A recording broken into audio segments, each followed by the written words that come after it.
Olet perseestä. On ärsyttävä kersa 4-vuotias. Nussin mutsias oppaiksi vanhemmat.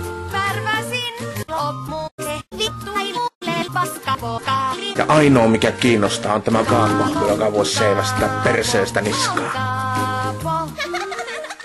Oli kaunis talvipäivä, kun Kaapo päätti perseellä. Oletko valmis hiihtämään, Kaapo? Hiihtää, hiihtää, hiihtää, hiihtää. Hiihtää, hiihtää, hiihtää.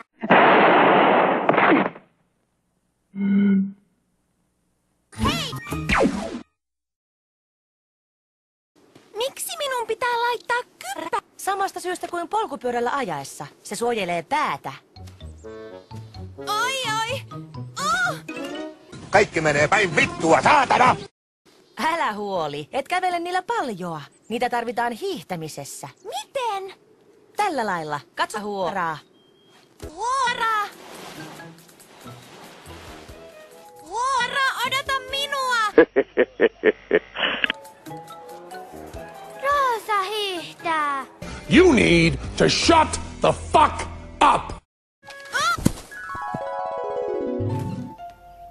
Kas päivää, sisko. Lainaatteko munan? No toki.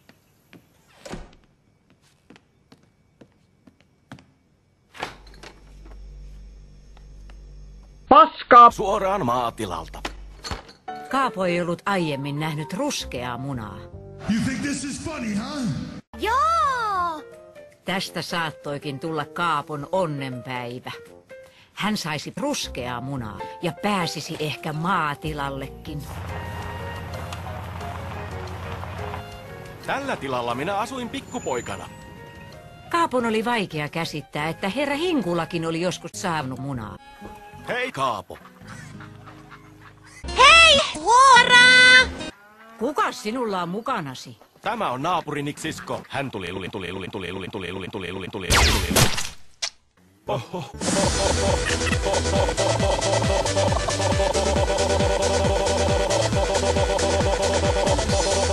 No. Voihan vittu! Oletteko juna? No, tarvitsette varmaan... Suolakurkkuja!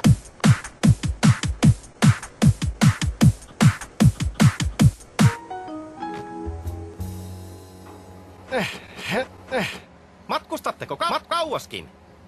Kestää 2 päivää. Niinkö?